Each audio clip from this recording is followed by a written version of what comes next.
Good evening, everyone. My name is Derek Pratt, and I'm the Director of Education here at the Erie Canal Museum.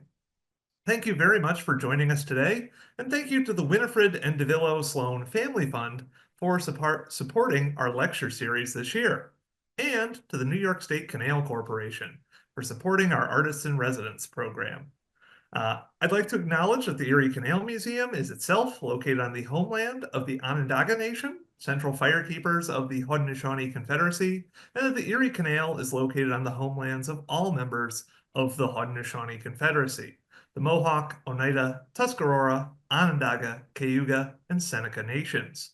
We recognize that the Erie Canal played a major role in the devastation of their traditional ways of living, negative effects of which still linger to this day. Here at the Erie Canal Museum, we are committed to taking actions as best we can to do our part in addressing these wrongs through education and inclusion, including through efforts like our partnership with the Scano Great Law Peace Center, reinterpretation of our exhibits, and public programs offering important first steps in that process.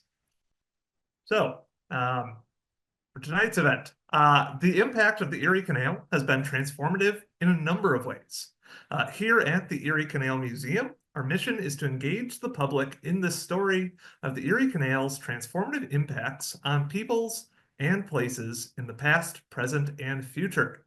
Over the last year, our incredible Erie Canal artists in residence have documented some of those transformations, and in 2025, our new batch of artists will do the same. This lecture is part of our bicentennial Sloan lecture series, and we have some really great ones planned for the rest of the year. In addition to these artists, I highly recommend considering signing up for an annual pass, since you won't want to miss any of our speakers, including our next talk at noon on February 20th, featuring Lorenzo State Historic Sites Melinda Reeder, who will talk about Lorenzo as a site of enslavement, in addition to the broader context of the institution of slavery in upstate New York, where it was legal throughout the entire canal constructing period, only being abolished in 1827 in New York State. Additionally, I encourage you to check out our 2024 Artists in Residence brand new exhibit of their work, At Water's Edge, Reflections on 200 Years of the Erie Canal at the Everson Museum of Art in Syracuse, where they're also going to be hosting an opening reception and gallery talk this Saturday, February 15th at 1 p.m. And there's a whole lot more going on this year, but only so much time. So I'll just say subscribe to our e-newsletter at the bottom of our website to get updates on everything going on for the bicentennial at the Erie Canal Museum. But now on to today's main event. Judit Germain-Heins is a Hungarian-American photographer who resides in Kingston, New York. She received her MFA in photography and integrated media at Lesley University College of Art and Design in 2023. She creates handmade images using historic photographic processes, which connects her main interests in humanity, politics, and history. Judit was the recipient of the Dennis Roussel Award for her portfolio, A Monster in the Shape of a Woman, in 2024. Her images and portfolios have been awarded by the New York Center of Photography, the Worldwide Photography Gala Awards, the Houston Center for Photography, the Gallery Photographica, and Photographers Forum magazine. She was a critical mass finalist in 2023 and 2019. Numerous of her works were selected for jury group shows in Houston, New York, Spain, and Germany. Her article, Tintype Portraits, a 19th century process documents 21st century society, was published in the October 2018 issue of the Big Photo Zine. Our next artist in resident on the docket is Alon Koppel. He returned to photography, his main passion, focus of creativity, and a source of income following a career in design. Alon's experience as a graphic designer enables him to bring a more rigorous methodology and project-based approach to photography that he previously could, and paradoxically with that, more freedom to explore. Alon's work runs the gamut from a rephotography project of historical stereoscopy to photographing landscape in a dualistic 180 degrees, and exploring the value of each scene in diptychs. Alon currently resides in Catskill, New York. His work has been shown in New York City and throughout the Hudson Valley. In 2025, he will be an artist in residence at Tucson Tech in Northwest Michigan, where he will continue to explore themes of repeat photography and experiment with long exposure landscape photography. And last but not least, of our 24 Erie Canal artist in residence is Clara Riedlinger, a photographer and filmmaker born and raised in Rochester, New York. She received her BFA in film and video art from the Maryland Institute College of Art in 2016, and in 2021 earned her MFA in film production from the Rochester Institute of Technology, where she currently teaches live action film production. Clara has been an avid photographer from an early age after watching her father operate his 4x5 field camera in the family's backyard. He gifted her his 1970s Canon F1, and she has seen the world through the lens of a camera ever since. Clara is a fifth-generation Finger Lakes resident and is deeply inspired by this unique landscape. Her artwork primarily focuses on the question of American identity through landscape and cultural myth-making, using documentary photography and experiential video that bridges fiction and documentary. She also studies old-time fiddle playing and American folklore and storytelling. We are also joined tonight by our 2025 Erie Canal Artists in Residence, Sarah Cameron Sunde and Kari Varner. But part of this webinar is going to have them introduce themselves a bit. So I'll leave that to them later tonight, and we'll get started with Judit. Thank you, Derek. So I'm gonna share my screen. Okay, can you see? Okay, cool. So hello, everyone. Thank you for tuning in. And thank you, Erie Canal Museum and Canal Corporation, for giving us the opportunity to spend an entire year researching and photographing the Erie Canal and its people. My project concentrating on women and non-binary people whose work is connected to the Erie Canal. The reason for proposing this project was that as soon as the canal opened 200 years ago, it was not only an avenue for transporting goods and people, but also to allow the rapid movement of radical ideas, which resulted in the birth of the women's rights and the abolitionist movements. The Declaration of Sentiments, which spelled out the social, political, religious, and legal basis of discrimination against women, was presented during the Seneca Falls Convention in 1848. Almost 2 centuries later, many of the points of this document are still valid as the fight continues for reproductive rights, gender equality, and against misogyny.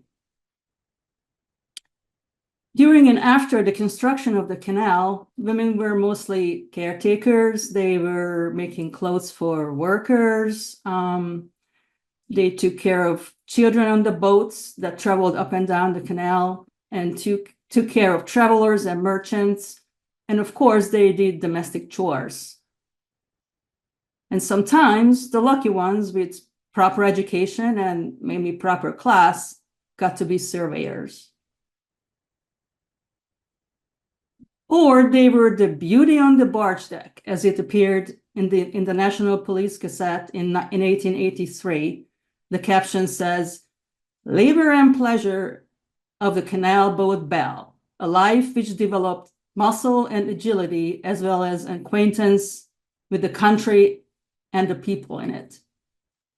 With my project, I was curious about the current status of women and non-binary people in the workplace of the Erie Canal. I wanted to see what kinds of jobs they do now and think about the paths we took in the last 200 years towards gender equality.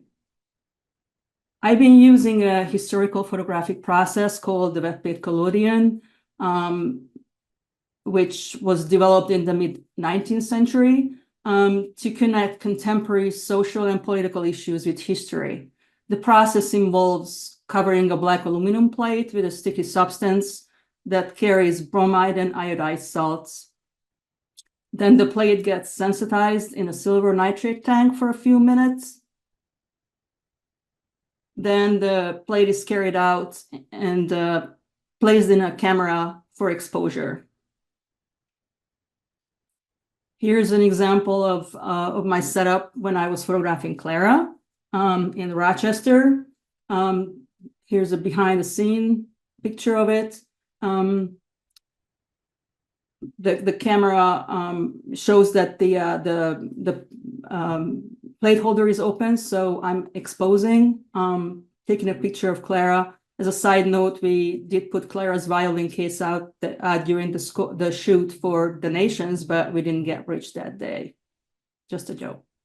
Then I developed the picture in my pot growing tent. My portable darkroom.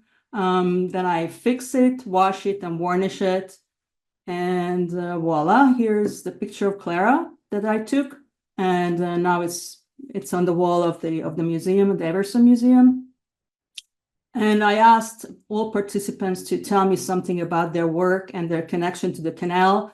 So this is what she wrote.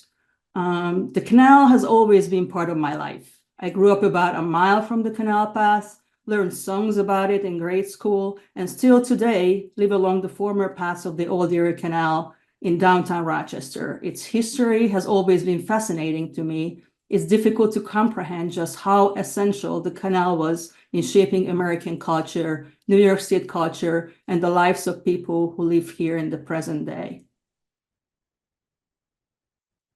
Next was Jean McKay. I photographed her in Waterford near Lock 2. She's the deputy director of the Erie Canalway National Heritage Corridor. She works collaboratively with federal, state, and local agencies and organizations to preserve New York's extraordinary canal heritage. She promotes tourism and fosters vibrant communities along the 500-mile history waterway. Jean has cycled from Buffalo to Albany along the Erie Canal 3 times. Her co-worker is Mona Caron, the director of Trails and Stewardship at the Erie Canalway Heritage Fund. She said, growing up in the capital region near the Erie Canal, I have fond memories of visiting Lock 7, riding my bike on the trail and singing the iconic Erie Canal song. I also photographed Marcy McCarty from Transportation Office Assistant at the Canal Corporation, who also grew up in this area. This is still Lock 2. This is the remarkable Donna Larkin, an entrepreneur and the business owner of Upstate Kayak Rentals near Waterford. She said, I designed, built, and patented my own self-serve kayak rental kiosk system late 2016, the first ever of its kind. As a solo entrepreneur, I own about 160 kayaks in 13 locations along the Mohawk River Erie Canal waterways between Waterford and Schoharie Crossing, and along the Hudson River from Waterford to Coxsackie. These two ladies are Rebecca Martin on the left. She's the project manager, and Jen Epstein on the right.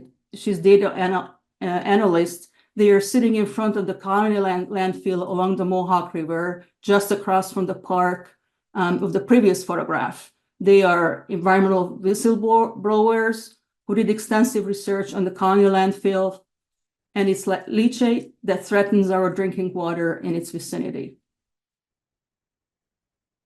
And here is Angeline Chandler, Vice President of Planning at NYPA, standing in one of the original powerhouses at Lock C5 in Schuylerville.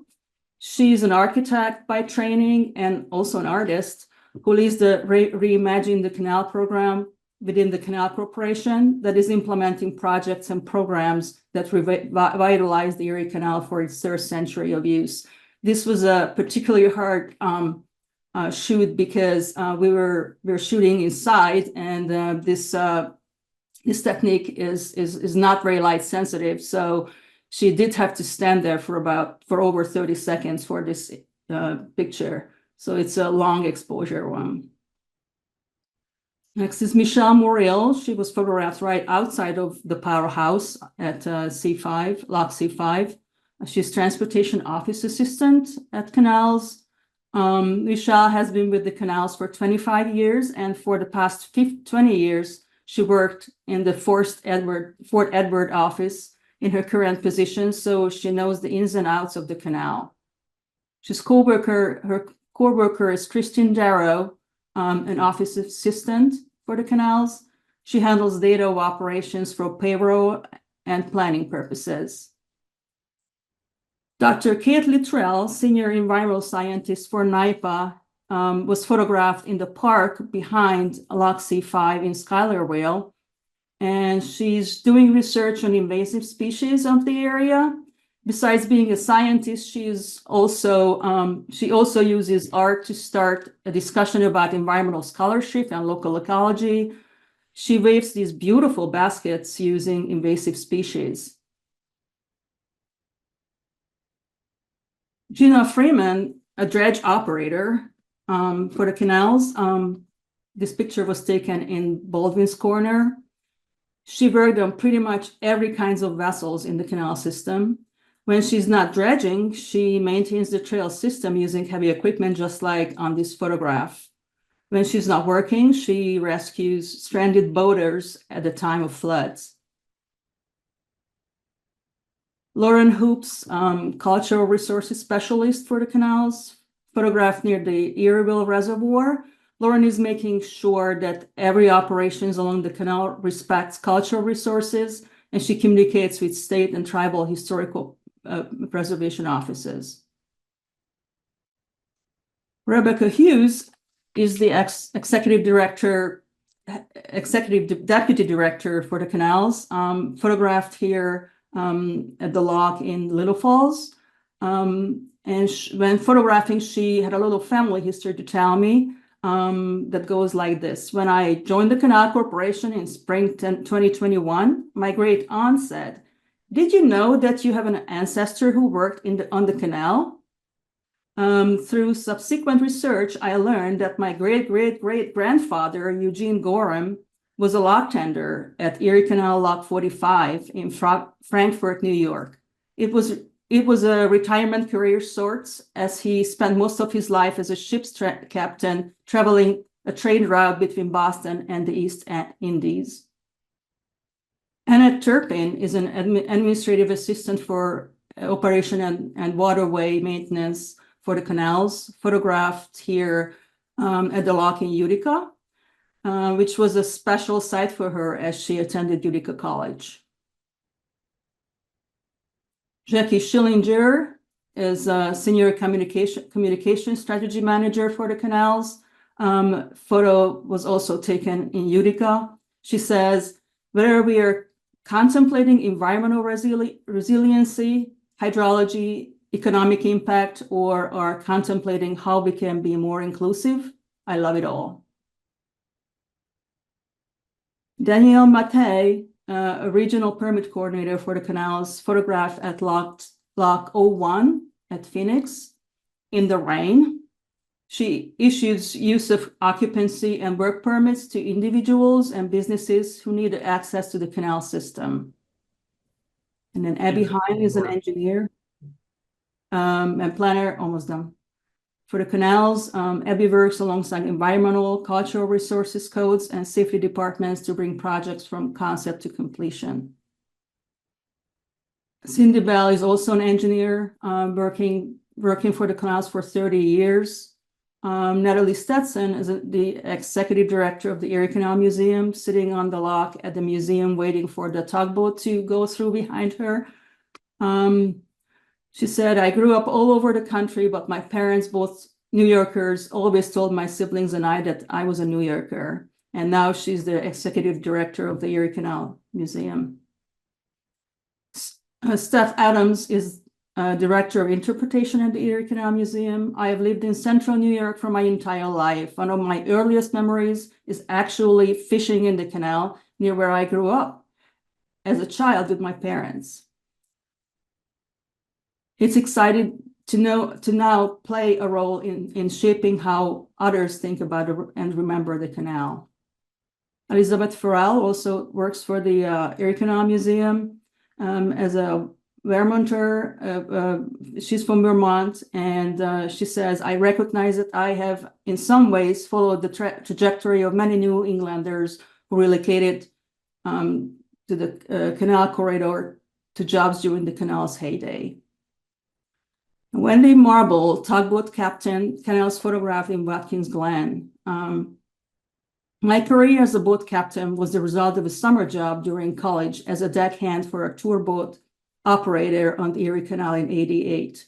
After many years working on boats, I joined the Canal Corporation to become a tugboat captain. Besides operating vessels during the boating season, I do structural repairs and maintenance during the off-season to ensure the operational safety of the boats. Last but not least, Joelle Morney-Karsten, Manager, Government and Community Relations for the Canals. At the time of the statue project, I was the chair of the board of the Seneca Falls Development Corp. This was a project funded by the Women's Suffrage Centennial Commission, the Seneca Falls Development Corp, and the town of Seneca Falls partnered in the project and then hosted the unveiling. Ripples of Change, dedicated on September 24th of 2021 in Seneca Falls to commemorate the 100th anniversary of the 19th Amendments, featuring 4 women whose contributions to the suffrage movement helped to bring women the right to vote in the United States. Harriet Tubman, Martha Coffin Wright, Sojourner Truth, and Laura Cornelius Kellogg. And on that note, let the spirit of these brave leaders and the energy of the participants of this project lead to a better future for all of us. Thank you. Thank you, Judit. That was great. Next, we have Alon. Hi, everybody. Let me share my screen.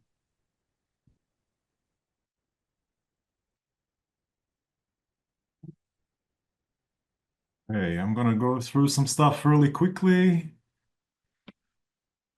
My project deals with rephotography of the canal, but I want to give people a quick overview of what rephotography is. Repeat photography is the act of photographing the same site twice with a time lag between the 2 images, creating a then and now.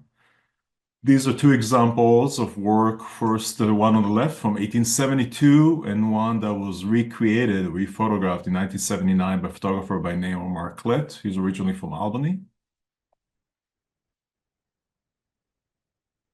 Here's another example.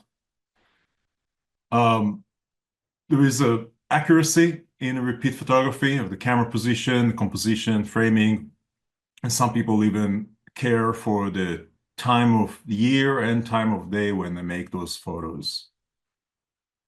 I love how you can see the change in the landscape here from 1873 on the left to 1977. And one more example of this work. So rephotography project is something I started doing in 2014 in a project that took place in Israel and Palestine, which I call Middle Eastern Promises.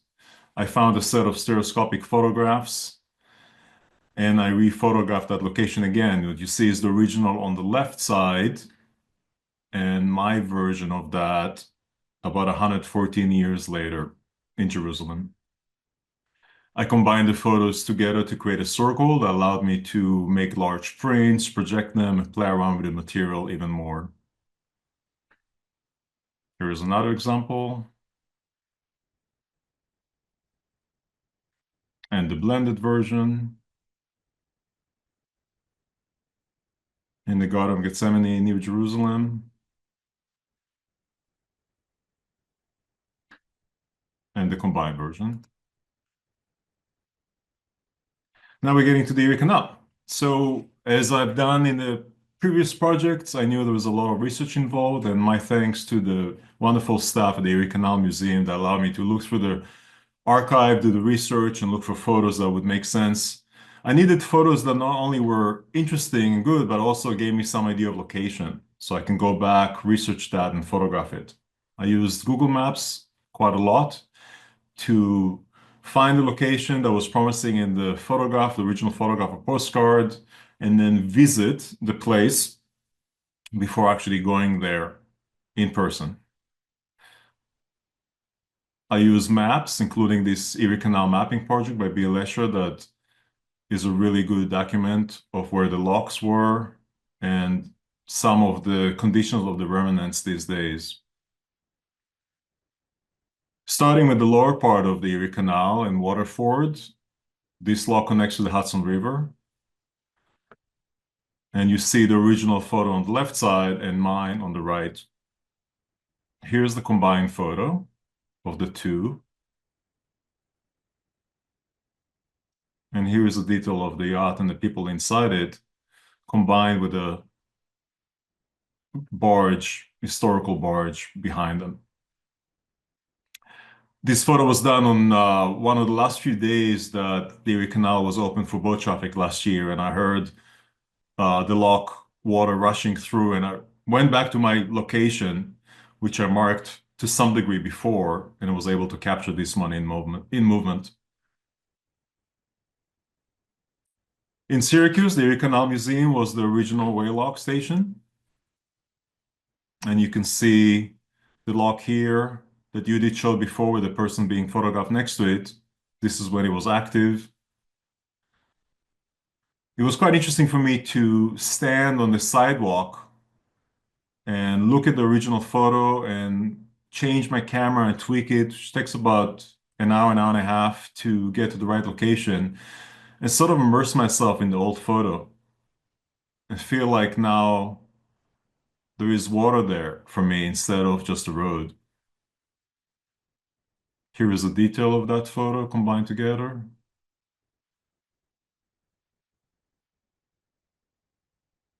Down the street, we have the City Hall in Syracuse.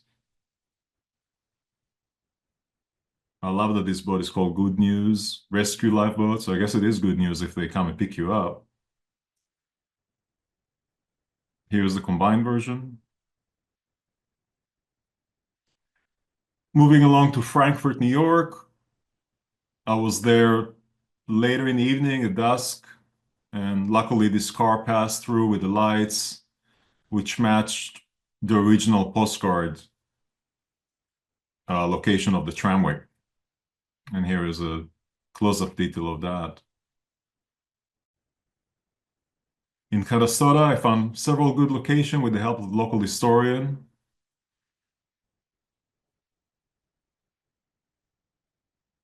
And I love how some of the elements appear through the historical photos, new and old combined. State Street in Canastota as well, which is now very much overgrown with trees. Trees don't stop for anybody. And this is one of my favorite, which is in the exhibition at the Everson Museum now in Syracuse. There's something really magical happening here with the trees almost projected on a Canastota Celery Company building.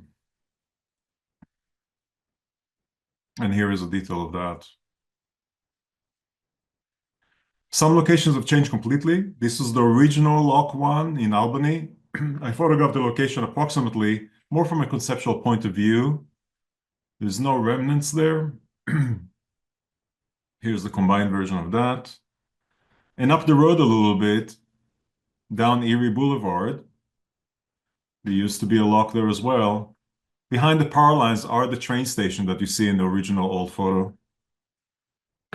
So I know that's a spot, and there's a little bit of water flowing down here from a fire hydrant on the right side photo. So that's what we got for water there. Here's the combined version of that. Ilion was a really fascinating place where the original Remington Arms and Ammunition Company factory was operating. This is or was the oldest gun manufacturing plant in the United States, operating since 1816, and it closed last March 2024. When I was setting up my shot, somebody drove by, said that he owned the place, was curious what I'm doing. I said, I'm just photographing, showed him the historical photo, and said, oh, this whole thing will be demolished. So I don't know if that will happen or not, but I think I need to do another photo, a third photo of that, that shows the place without any building now. Here's the combined version of that with a walker by on the water of the canal. Also in Elion and the combined version. In Rome, I used my drone to get to a higher elevation. Here's the original card and my photo mimicking another postcard. You can see that the original photograph was done from quite a high elevation. I'm not sure how they did that, but I used my drone for this photo. Here's the combined version, as well as another one that was made from the actual dam itself. So I flew the drone and positioned it to about a human height level on top of the dam. This came out quite accurately. And here's the combined version. Back to Syracuse for just a few more slides. Clinton Square. I love all the telegraph lines in the older photo. And the combined version of that.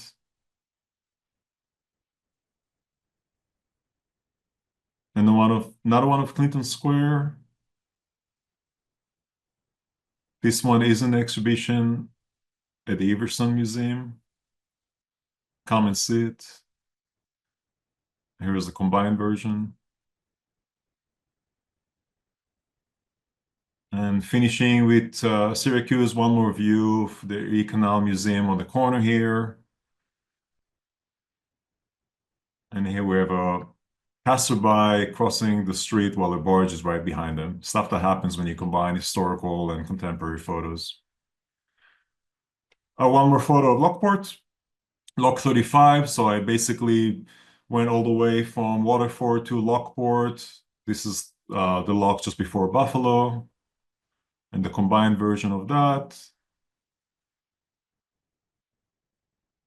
And here is a brief view of my camera on a tripod looking at stuff. And what's even more important maybe is to show what I'm doing with the iPad here is I'm combining the photos by looking at the historical photos on the iPad, and I can then layer the live view that I'm seeing, and I'm using shift lenses to allow me to very accurately position the camera and move it around millimeter by millimeter. Back in my studio, I'm working to align the photos together. And I also make some puzzles from these photos. I'm almost done, Derek. We will have some of these puzzles for sale at the Everson Museum. So this is the old and the new, and I'm making a version that is a mix of those photos. For the exhibition itself, I wanted to have a hybrid approach where I'm showing the contemporary and the historical photos together, as well as my blended version. So this is the mock-up that I suggested, and here's the actual exhibition. Currently at the Everson Museum of Art. Here's another view of the room with my wonderful Erie Canal Residency 2024 cohort. And my final acknowledgement page, which Derek did such a good work before, but I wanted to thank everybody in the New York Power Authority and the New York State Canal Corporation and the Erie Canal staff for an amazing year of doing, thinking, working on photos, and now being able to present them. So thank you very much. Thank you, Alon. That was great. Looking forward to seeing those at the Everson. And now we have Clara Riedlinger. Take it away. Yes, thank you. I will share my screen. All right, let's see. Okay, I just need to minimize things so I can see what I'm doing. All right, so my project is maybe a little less scientific in the process than the other two, using, primarily documentary photography. I used a mix of film and digital, but my focus was on the spiritual and religious history of the Erie Canal, which If you have grown up in this area or even just spent a lot of time here, may have encountered some of the sort of stranger elements along the canal corridor. And I really wanted to highlight this sort of sense of strangeness in the landscape and the ways that it's affected and continues to affect our culture. So the idea for the canal, I think, and really the root of this project begins at the Mohawk River Gap, where the Erie Canal and the Mohawk River run as one body of water together there, which was not always the case. So I really wanted to, much like Alon's project, I wanted to position myself in the viewpoints of people who might have been encountering this landscape um, before the canal was constructed, when they were coming through on this waterway on the Mohawk River, which at the time was the one of only 3 gaps in the Appalachian chain that allowed people this waterway crossing westward through the mountains. And really was the first stop along the way towards, the whole idea of manifest destiny, which has greatly impacted even present day American culture. Where the Mohawk River ends at that point was the last, the furthest westward place that people could go before the canal was built. Before the furthest place west that white settlers could go, at least, because they couldn't carry any further goods through.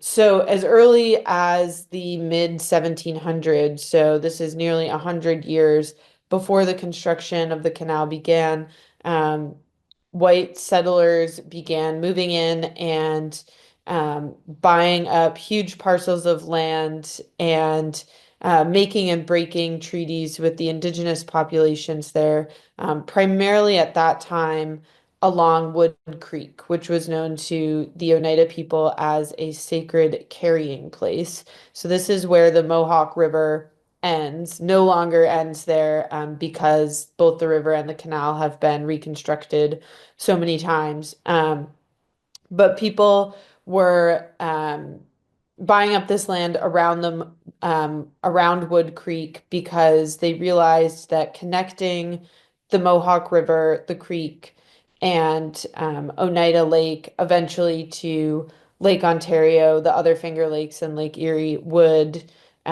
create more markets for them to sell their goods, and opening up this westward passage through the state would eventually connect to the Mississippi River and create what we now call the Great Loop. So acquiring the land around this particular area was essential to those early settlers. Now, in present day, at the end of the Mohawk River, it flows into the canal along with Wood Creek at a place called Sylvan Beach into Oneida Lake. And there's this wonderful kind of spooky and strange amusement park that was closed for the season when I photographed it, which I think just added to this air of otherworldliness, spookiness, strangeness, this feeling that almost like you're not supposed to be there. Right around that area as well, near Oneida Lake in the town of Oneida, New York, is the Oneida Community Mansion House. So this is where I really started to get into some of the ideas, both that I knew I wanted to explore, like fringe religious movements, as well as this reimagining of political philosophy and what was quote unquote the best way to live.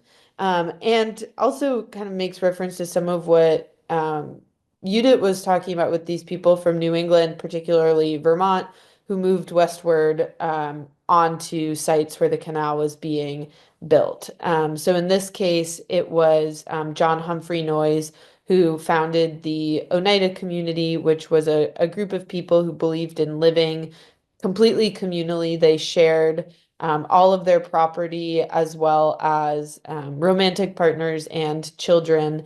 And they communally built this incredible home and silverware factory where they all lived and worked together. Prior to silverware, which is what most people know the Oneida community for, they were manufacturing animal traps. And this is, even though they were following a socialist or communist, or at least communal living political philosophy, they were engaged in an early form of what would become American capitalism.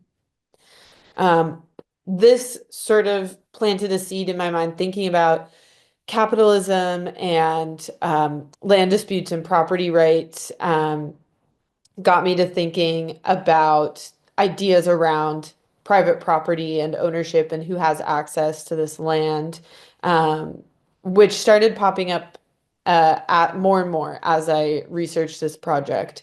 So this photograph is of a building that's referred to as the Spirit House.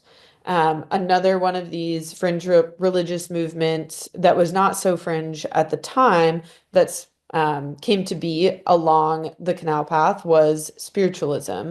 So the Fox sisters, Katie and Margaret Fox, who were the founders of the modern spiritualist movement, were from Palmyra, New York. They began hearing raps on their walls that they believed were dead spirits speaking to them from the other side. And they had many, many, many followers across the US and Europe as well. One of whom was living near Colgate University in Hamilton, New York. And he received a vision from the other side that gave him instructions to construct a house for spirits to live in. So this house on the inside is full of rooms with no windows, stairs that don't go anywhere, and really, really intricate woodwork, despite the fact that the original builder had no carpentry or construction or architecture experience of any kind. So it's really incredible that this building is still standing. Unfortunately, the present day owner is not really interested in the history of the building or in sharing it with others, so we have to stay on the sidewalk, on the public space, in order to document it now. Similarly, this was a photograph made in Hamilton, New York, right near the Spirit House, where you can see this beautiful landscape that really inspires awe, I think. And yet it's blocked off with barbed wire that you're not actually allowed to access any of the land. So I started photographing no trespassing signs along the canal path as well. So this image on the left is from Hamilton, New York, and the image on the right is from a point along the canal path where in order to access it, I had to cross private property owned by CSX rail lines. In order to get to this public space on the canal, I had to sort of quote unquote trespass, although I think they expect people to cross. Here's another one from along the canal path. The canal path itself has to veer off away from the canal around this particular piece of property. Which brought me all the way back to another very early religious community that popped up along some of the first stages of the canal. So these are the ruins of Seneca Mill, which is along a former canal lock between Dresden and Penn Yan, New York, between Keuka and Seneca Lakes. And the mill was, at the time, this would have been the 1790s, founded by a person who went by the moniker of the Public Universal Friend, who had been born Jemima Wilkinson. And she had fallen ill and received a vision that she was actually the genderless embodiment of God on earth. And she collected a group of followers. She adopted the moniker of the Public Universal Friend and began dressing and living completely androgynously, which of course was frowned upon at the time. And it was really considered heresy that she would say that, or that they would say that they were the embodiment of any kind of divine embodiment.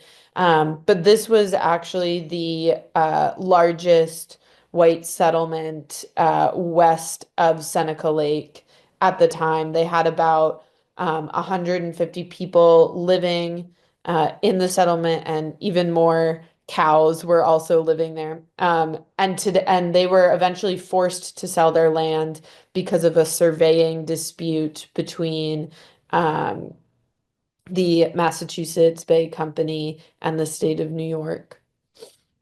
And the Phelps and Gorham Company also. So eventually they were kicked off of their land because the state decided that they actually didn't have the right to purchase it. And now it has been completely absorbed into the natural landscape, which is something that I also ended up thinking a lot about with the canal, like this man-made structure that has embedded itself in the natural environment and become so intertwined that it now is its own ecosystem. So there's some cows that are still left in this strip of disputed land that's now called the Gore. So this is another view of that that strip. So moving slightly eastward or westward rather along the canal path. 4 minutes, Clara. Okay, what was that? We're running low on time, but Oh, okay. So I kind of slowly moved my way eastward to these different sites of religious significance. So this is the homestead of Joseph Smith, near the Hill Cumorah in Palmyra, where he found or is said to have found the golden tablets, that eventually led to the establishment of the Mormon faith. So I'll just keep going through here.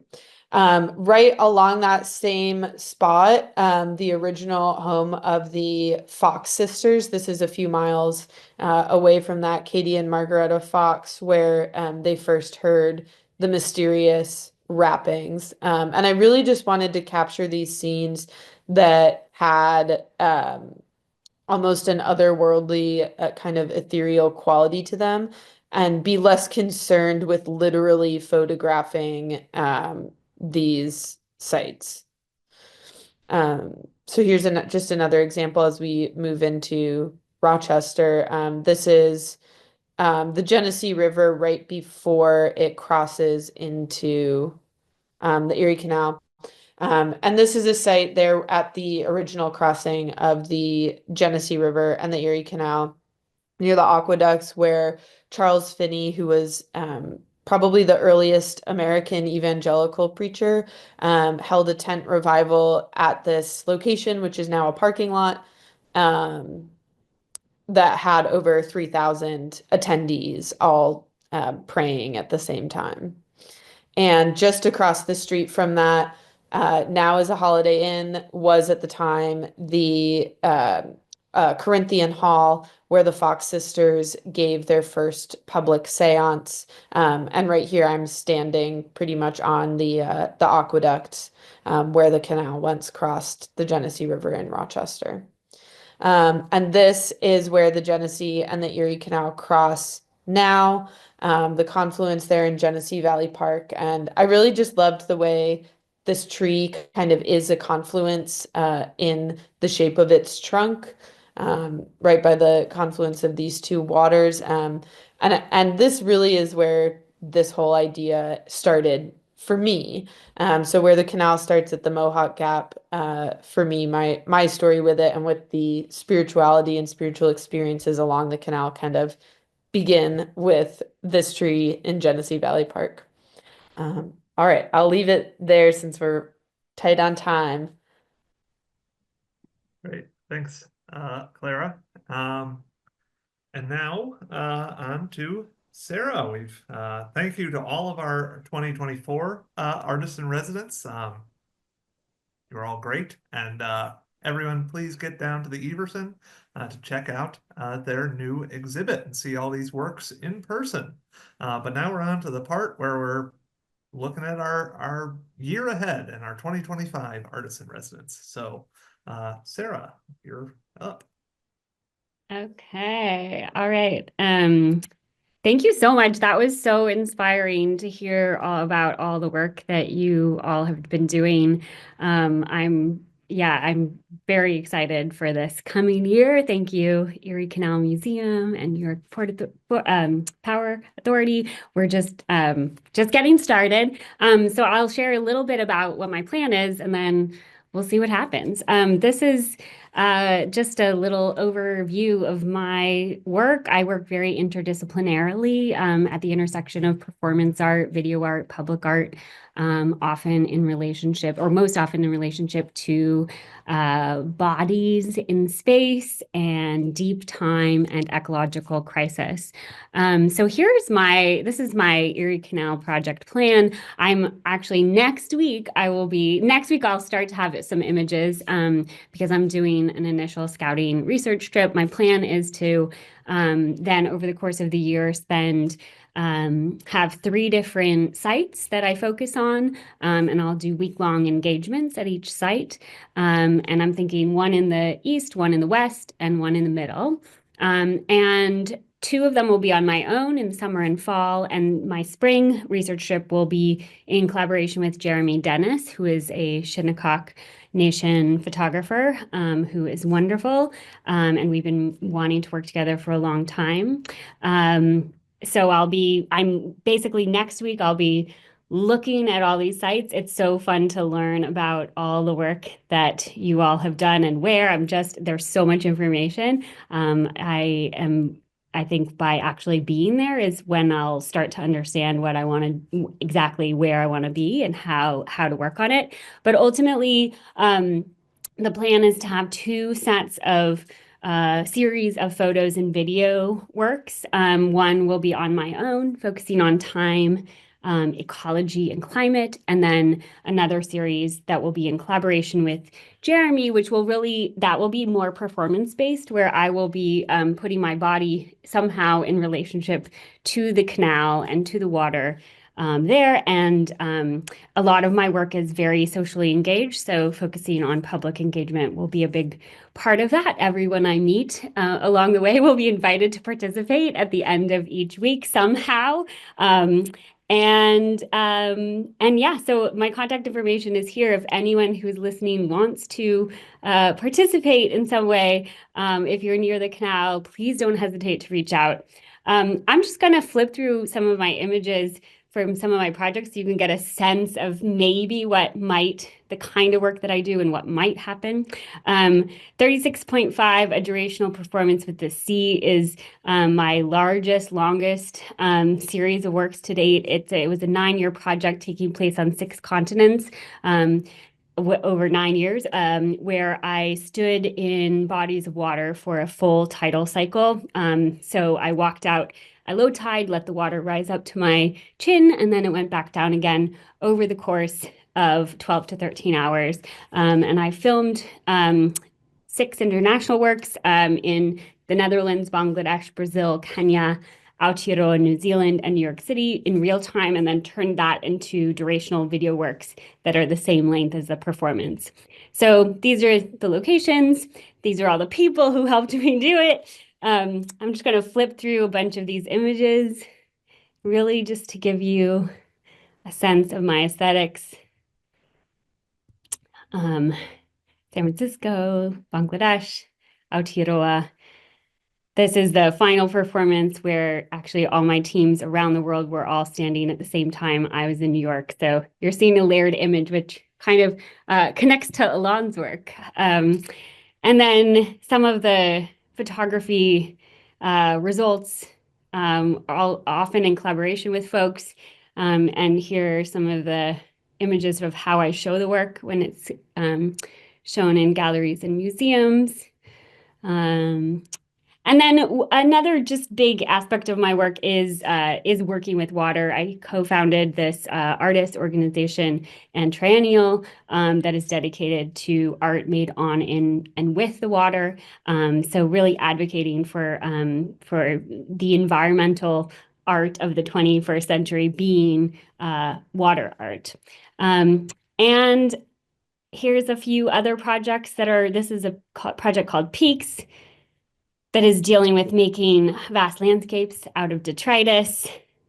Here's two other performance-based works. Here's some really community engaged work in New York City, my building where I live there. And then a recent project where I was down in Atlanta, journeying on the South River all the way to the ocean. And here's a few photos with Jeremy. Here, this is his work here. He's really amazing. That's actually me being a model in his photo. This was a collaboration, a mini collaboration we did in relationship to 36.5 out in Shinnecock Bay, and he took the promo shot for 36.5 happening in New York City. So again, please reach out if you're interested in collaborating. Thank you, or being part of the work. Thank you so much. I really look forward to this year. And I'm gonna try to stop the share. There we go. Thank you, Sarah. That was great. Looking forward to it. And now, last but certainly not least, we have Kari. Hey, well, I want to start off by just echoing Sarah's appreciation for all of your work. It's really incredibly stimulating, and it makes me want to get out there. I mean, maybe not with these temperatures, but generally. So I'll tell you just a little bit about myself and then my project for this year. So my name is Clara Varner, and I am a Binghamton-based artist. And this is me photographing with my two cameras in hand near Centerport. And so that's what I'm going to be doing quite a lot of very soon. So I engage with place. I think about the relationship between materials and environment, and I often am using a combination of historical and experimental photographic processes. And I've chosen 3 sites of engagement, and those are the Montezuma National Wildlife Refuge, the Oneida Lake, and then the Rome Sand Plains, which are all really unique and also have interesting sort of histories and communities. And I will be utilizing a separate alternative or historical photographic process for each of the sites. And each of these processes combine elements from the land directly. And so oftentimes that means that I'm harvesting plants that I am then applying directly to the process of making. So examples are anthotypes, plant film and paper developer, and then also cyanotypes that will be toned with plants as well. And I'm excited to explore thinking about the land as an archive of history. So thinking about the relationship between what the canal was and the sort of impact of the canal and the way that has informed the ecology of the surrounding areas, and then specifically working with the terrestrial and hopefully also aquatic plants as well that are in the canal and along it. And then thinking about the canal as a source of connection and engaging with communities along the canal as well. And then I'm really fascinated by the sort of dual histories of the canal and photography, because the formation of the canal and then also the advent of photography are just within like 15 years. One could argue 10 years from one another. So Let's see. Just to show you a little window into my process. So I spend a lot of time out in the landscape harvesting materials, and frequently I'm utilizing invasive plant species because I find it really fascinating thinking about place and displacement, but also making use of plants that otherwise we would want to eradicate. And I do a variety of things with them. So sometimes I'm making them into a kind of paste and then sieving them so that I can paint on an emulsion, making a paper slurry from invasive plants so I can make handmade paper, developing film in them. And that froth on the right side is actually some boiled plants that are then used to develop my film. These are just examples of what happens when I utilize plants in these photographic processes. So, part of the place is actually makes an impression on the photographic result. So I'm really interested in that sort of language and what happens when I derive materials from the landscape and then apply them directly. And then these were developed in plants. These are photographs of the Erie Canal, not printed with plants, but actually they were developed in plants. So you get a really stable result. So highly experimental, but also plants turn out to be really great collaborators. So I'm excited to have lots of collaborators that I will be harvesting throughout the year. And I just want to mention that I'm really excited for engagement with communities along the canal. So looking forward to doing workshops in cyanotype, which is the process that you see at the top there in the center. And then maybe anthotypes as well. So if anyone is interested in sort of regional to the area, those will be, publicized later on throughout the year. So look out for those. Thank you very much. Awesome. Thank you, Kari. Looking forward to that as well. I know a couple of our presenters had to leave or have to leave shortly, but we will open it up for questions if anyone wants to put them in the comments. Oh, there's so much here. A lot of stuff to ask questions about, but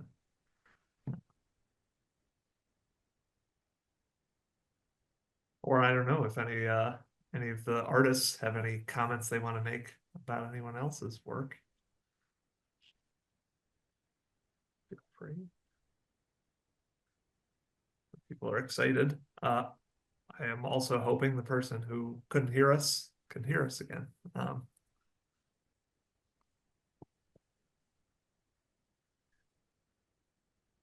Well, I could jump in, but I wanted to hold off just to see if there was anyone else that had a question. You've all got the approval of Natalie's dad, so you're doing great work. But Kari, go ahead. Sure. So maybe I'll start with Judit. Your process of producing the portraits, I know that that's a really slow process. So what was the sort of conversation that you had while you were producing them? And, how did that go in terms of the sort of collaborative aspect of the portrait and you determining what location would be suitable, how they sort of might have guided that part as well? Well, thanks for the question, Kari. I reached out to the participants, and then we talked about. I did an interview before the shoot, and we discussed the location that they wanted to be photographed at. So I totally left it on them to pick their favorite spot. And during the shoot, because it takes a long time, it takes an hour or two to produce 3 or 4 images. From which I can choose which one to use for the final show. We talked for the whole time, and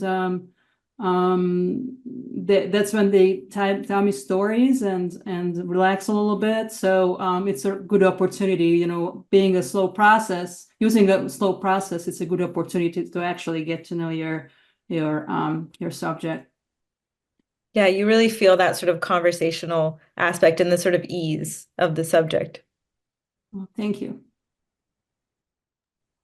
I have not a question so much as a comment, just for Kari. I love that you chose the Rome sand plains as one of your locations. I didn't know that that existed before I started doing this project. And the image that I had in my slides just now of Wood Creek, that is in Rome sand plains. It's Oneida Carry is sort of right. yeah, yep, exactly. Yeah, Yeah. so like where the carrying place is actually would move depending on the seasons and how much water was in the creek at the time. But the marker, yeah, is in right there in Rome Sand Plains. It's such an interesting area. Well, I'd love to chat with you at some Yeah, point. feel free to send me an email. Insight that you'd like to share. And I could ask another question of another artist if we want to keep things going in the way of questions. Sure. Let me. So we had one other question in the chat, but mainly, will this panel be available for others to watch? Yes, it's going to be uploaded to YouTube. Probably tomorrow. You'll all get a link, everyone, on here. Also commented that they're impressed. The process of art making is slowed by the artist to something closer to older time, matching the flow and journey of the canal. So Lovely. interesting insight. But you had something else scary though, too. Well, I just have, I do have a question for each of the artist. So, I'm curious, Alon, in terms of the form of the presentation of your work, I know that that's quite specific. How did you sort of negotiate that aspect of, the sort of presence of one in relation to the other, and how much is seen and unseen with the layering of time? Yeah, thanks, Kari. I enjoyed both your presentation and Sarah. I'm looking forward to seeing what you do. And when you get to the area of Catskill or kind of closer to the Hudson River, let me know, and I would love to be part of that and see what you do. The layering is a lot of trial and error. Each photo almost has a different style to it, from the historical to the contemporary. I started by layering the historical first and then putting my contemporary on top of that, and then later on I actually switched that. I felt that the historical is more important. So there's a lot of masking involved and multiple layers actually of each scene, because I want to show different elements from it and let it kind of pop out. So it's almost painting on the canvas. And I originally kind of let it be more automatic. And then later on, as I worked on the photos and made them bigger, I realized there's some interesting details there that I should surface out more. So you need a nice big monitor. Yeah. Lots of patience. Yes. And it is akin, I mean, it's interesting that somebody wrote about the slowness of that. It is akin to painting in a way, because it's kind of like working in the field, people reaching out to me, meeting me. It was somebody in Syracuse that was doing a shoot there, that it was clearly a businessman who came to me in the afternoon and said, "You're still here? What are you doing?" He was clearly like working in the office there, and he was impressed that somebody's actually there with a tripod photographing another scene for like, 6 or 7 hours. So people are just not used to seeing that. And in terms of collaborative process, I always enjoy meeting people, talking to them, showing them either printouts or on the iPad, because that immediately disarms people, which I'm sure you've seen in your experience as well. Instead of being worried about what you're doing here, it's kind of like, whoa, historical photos? This was a canal? Everybody loves that. So it's nice to carry some historical photos with us to show them. Thank you. Yeah. Alon, there's another question for you in the comments as well, about, is there any chance of a book showing more of your matched and combined images? And I don't know, I guess that's also for everyone else who's completed a project. Any thoughts on publishing? Oh, thank you, Samuel. That's I'm very much appreciate the comment. I think there might be something in the future. So if you come to see the exhibition on Saturday and I'm there, say hello and let's exchange details. For my Middle Eastern Promises of Palestine, Israel, I did make a self-published book that I'm kind of in the process of making a more finished project. And I was just thinking of doing that with the Erie Canal. So I think I have about 20 to 22 photos, historical photos, some better, some less so, but there are only 8 in the exhibition. So there's room to do and show more. Thank you. Anyone else? Clara, I noticed you laughed. Oh, you're on mute. Yeah, I noticed this question in the chat about the burned over title. I do sometimes forget that most people probably don't or haven't heard that term or don't know what it is, but it's something I've heard my whole life, referring to this area of Western New York, particularly along the canal corridor from about Oneida to Buffalo. And the term was coined by Charles Finney, who I mentioned in the presentation, who was one of the first American evangelical preachers, um, who was, one of the early people doing these big tent revivals. And in a letter to a friend, he discouraged more preachers from coming to the area because it was said to be burned over, which to him meant that everybody was already converted. The fire of religion had already passed through the area.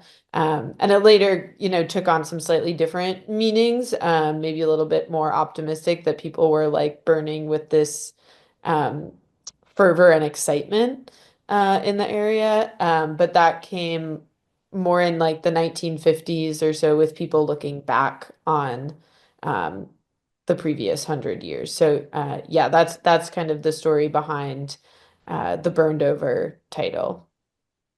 Nice. Yeah. And Kari, you had a question for Clara as well, right?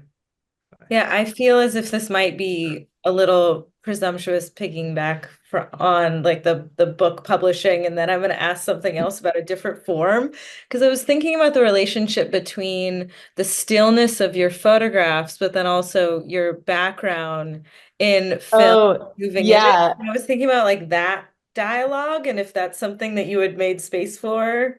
Well, you should come to the show on Saturday. I didn't mention it in this presentation because it doesn't quite work over Zoom, but there is a film component to this. But you'll have to go to the Everson to watch it. Well, I'm very excited. Even if I can't make it on Saturday, we'll see how the weather is, but I will absolutely be making a trip. Great. Just how I like to end my talks too, with an advertisement. A perfect cap to this, and I know Sarah's got to run, so thank you. And I'm not seeing any other comments in the whatever this is either. So chat, there we go. I'm good with words. So thanks everyone for participating in this. All of your work is incredible and looks like it's going to be incredible as well. Please, everyone, hope you head out to the Everson to see their work in person, especially this Saturday. We've got our opening reception, and have a good night, everyone.